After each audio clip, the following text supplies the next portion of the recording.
Hello' everyone from Gyandeep চেনেললৈ আপোনালোক সকলোকে স্বাগতম জনাইছোঁ।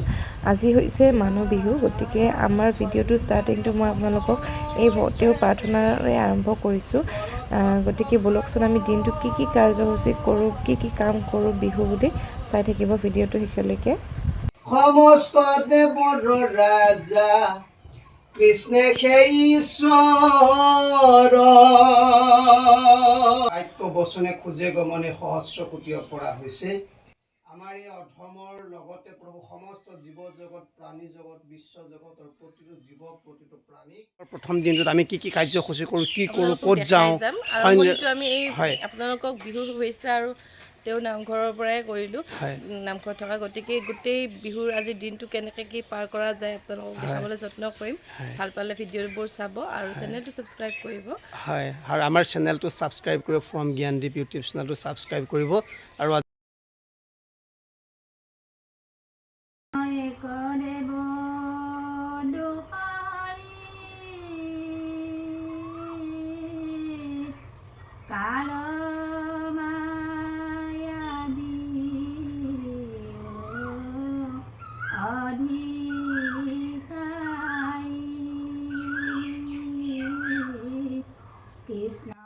যিহেতু বিহুটিত আমি ডাঙৰক সেৱা জনোৱাটো একেবাৰে এটা পৰম্পৰা বা শিষ্টাচাৰ, গতিকে আমি ঘৰৰ আমাৰ মুখ্য বুলি মায়ে আছে, গতিকে আমি দুয়োজনে লগ হৈ তেখেতক এটি সেৱা আগবঢ়ালোঁ।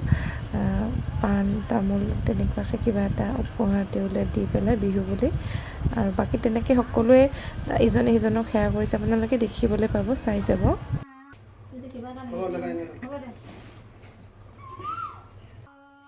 আৰু এইবাৰ আমাক তিনিওকে আমাৰ দেৱৰটো মানে মোৰ যিজন দেৱৰ, সি সেৱা আগবঢ়াইছে। তেনেকৈ প্ৰত্যেকেই কৰিব, আপোনালোকে চাব।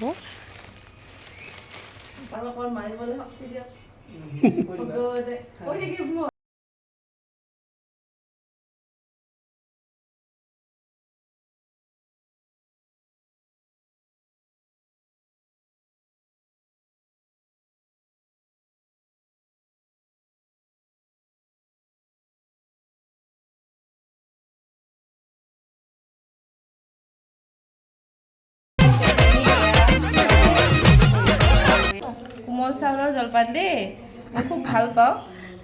মায়ে হাঁহিছে, মই ভাল পাওঁ আৰু মানে সেইকাৰণে আহি আগতে বহিছোঁ আৰু খাবলৈ। সহায় কৰি দিয়া নাই, পিছত কৰিম আৰু। এইবিলাক আমাৰ অসমীয়া ব্যঞ্জনে হ'লেও খুবেই সুকীয়া, খুবেই স্পেচিয়েল প্ৰতিজন অসমীয়াৰ বাবে।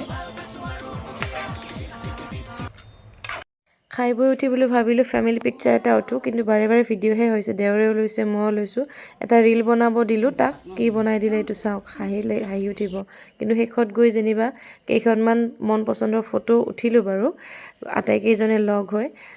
বহুত মানে উল্টা পুল্টা হ'ল প্ৰথমতে, একদম হাঁহি পাগল হৈ গ'লোঁ। তাৰপিছত আকৌ এইকেইখন ভাল ফটো আপোনালোকৰ লগত দেখালোঁ। আৰু বাকী ভিডিঅ'টো চাই যাব দেই। এইবাৰ আমাৰ খুৰা খুৰীহঁত মাক সেৱা ল'বলৈ আহিলে, গোটেই পৰিয়ালৰ মানুহে সেৱা কৰিছে। আকৌ এনেকৈ গধূলি হৈ গ'ল। গধূলিত আকৌ আৰু এঘৰ খুৰা খুৰী আছে, তেওঁলোকেও মাক সেৱা ল'বলৈ আহিছে।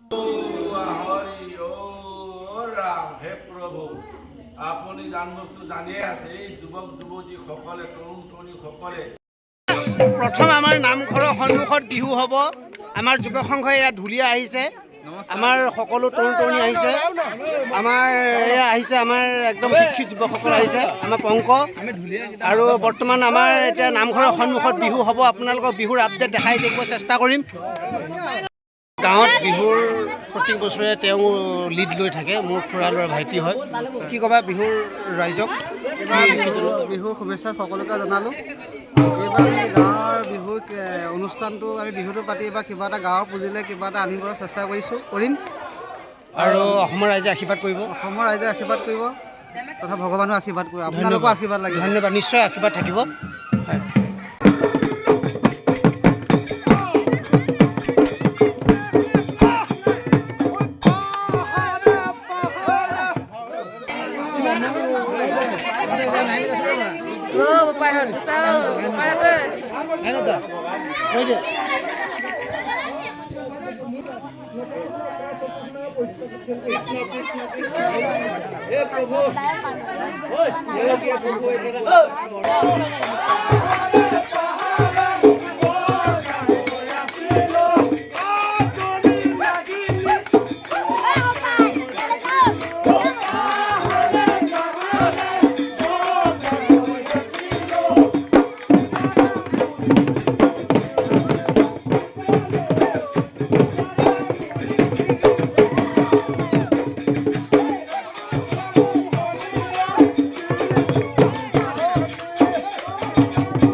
লাইটৰ কাৰণে যদিও বস্তুবোৰ ইমান এটা স্পষ্ট হোৱা নাই, কিন্তু আপোনালোকে ভালকৈ অকণমান লক্ষ্য কৰিলে গম পাব, খুব মানে ভাল লাগিছিলে আচলতে।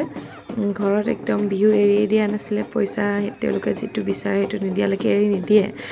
গতিকে চাই যাওক, গোটেইখিনি যিমানখিনি পাৰোঁ চেষ্টা কৰিছিলোঁ দেখাবলৈ। পোহৰটোৰ কাৰণে অকণমান দিগদাৰ হ'ল যিহেতু ৰাতি হৈছিলে, গধূলি।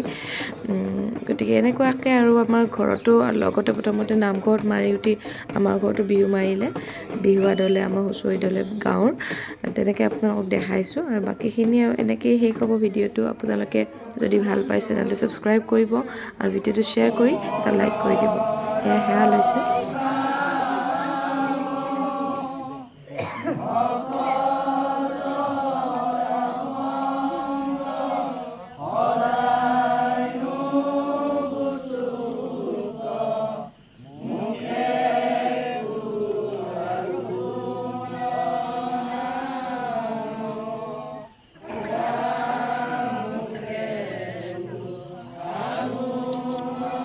চোতালত প্ৰভু অসমীয়া প্ৰাণৰো প্ৰাণ প্ৰভু ৰঙালী বিহুৰ উৎসৱটি প্ৰভু তেখেতসকলৰ চোতালত সকলো সমস্ত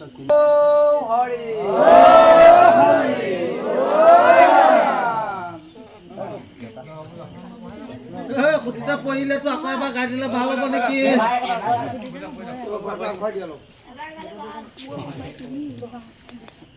এইবাৰ যদি 200 দিছোঁ, অহাবাৰলৈ 400 দিবলৈ আশীৰ্বাদ দিওঁ। 500 যদি দিছোঁ, অহাবাৰলৈ 600 দিবলৈ আশীৰ্বাদ। আপোনালোকে দেখি আছে অলপ আগত আমাৰ গাঁৱৰ বিহুৰ টীমটো আহিছিল। আজি মোৰ শৈশৱলৈ মনত পৰি গ'ল। ময়ো বিহু মাৰিছিলোঁ সেইটো সময়ত। দেউতাই চুৰিয়া পিন্ধাই দিয়ে, একদম মানে মাথাত গামোচা লগাই দিয়ে, সম্পূৰ্ণ বিহু সাজেৰে বিহু মাৰিছিলোঁ। আৰু যেতিয়া আমাক 10 টকা বা 20 টকা দিয়ে, তেতিয়া আমি গাইছিলোঁ যে আলকটা লিকতা এইঘৰ মানুহ চিকতা, পইচা দিব লাগে বুলি ভিতৰৰ পৰা। আৰু আজি মই তেওঁলোকৰ লগত বিহু গাই পেলাই মই নিজেই আজি তেওঁলোকৰ লগত হৈ গৈছোঁ। মোৰ ঘৰত গাইছে, মই গাইছোঁ। কি গাইছোঁ আপোনালোকে বিহুটো দেখিছে আৰু দেখিব, চাব আপোনালোকে। আৰু এইবিলাক বিহুত মাটিৰ গোন্ধ পোৱা যায়, জাতীয় সংস্কৃতিৰ গোন্ধ পোৱা যায়। 10 লাখ 20 লাখ টকীয়া বিহু, এইবিলাক বিহু এনে বিহুৰ লগত পাত্তা নাপায়, যি বিহুত সোমাই আছে গাঁৱৰ নিভাঁজ প্ৰেম। ইমানেই ষ্টেজ প্ৰগ্ৰেম নহওক বিহুৰ, কিন্তু এই যিটো আমাৰ গাঁৱে গাঁৱে হুঁচৰি গোৱা দলবিলাকে গায়, বিহু পাৰে, সেইবিলাকৰ নিচিনা ষ্টেজৰ প্ৰগ্ৰেম কেতিয়াও হ'ব নোৱাৰে। হয়, আমাৰ সেইবোৰ ভাল লাগে বা আমি বহুত টকা খৰচ কৰি সেইবোৰ প্ৰগ্ৰেম পতা হয়, কিন্তু এই গাঁৱৰ পতা মানে ঘৰে ঘৰে গোৱা হুঁচৰি বিহুবোৰ খুবেই বেছি ভাল লগা। আপোনালোকে যদি গাঁৱত থাকে তেতিয়াহ'লে নিশ্চয় গম পায়। আৰু যিসকলে টাউনত থকা, মই বিশেষকৈ মোৰ ঘৰেই টাউনত, কিন্তু তাত আমাৰ সেইটো সিমানখিনি নাই যিটো ইয়াত আছে। মানে বিহু বুলি ক'লে যিটো আমাৰ ইয়াত বহুত ভাল লগা এটা পৰিৱেশ।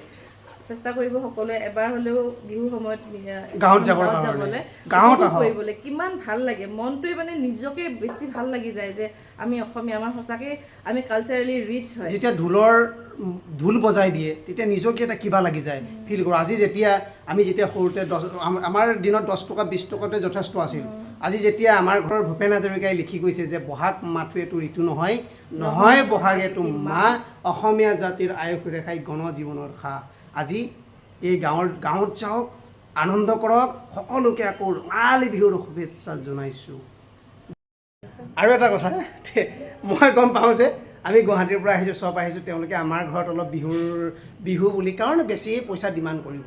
মই সেইকাৰণে তেওঁলোকে বিহু গাই থকাৰ মাজত মই নিজে গাই দিলোঁ, তেওঁলোকৰ লগৰে হৈ পেলাই। অ' নবৌ ভিতৰলৈ যাওকচোন, টকা 200, অ' নবৌ ভিতৰলৈ যাওকচোন, চাবি কাঠি লওকচোন, বাকচতে পইচা আছে, টকা 200 দিয়কচোন বুলি গাই দিলোঁ। সিহঁতে কাৰণ প্ৰায় 2000 মান টকা আমাক ডিমাণ্ড কৰিছিল। আৰু শেষত কাৰণ আমি সাধাৰণ মানুহটো, গতিকে 1000 টকা দিলোঁ, মানিছে। সিহঁতে খালি মই 200 বুলি কৈছোঁ, কিন্তু সিহঁতে 200 বুলি নকয়। খুব ভাল লাগিছে। আপোনালোকে গাঁৱত যাওক, আনন্দ কৰক, ফূৰ্তি কৰক, বিন্দাছ কৰক, দৈ খাওক, লাড়ু খাওক, তিল পিঠা খাওক, বিহুক জীয়াই ৰাখক আৰু বিহুক জীয়াই ৰাখিব লাগিব। হ'ব।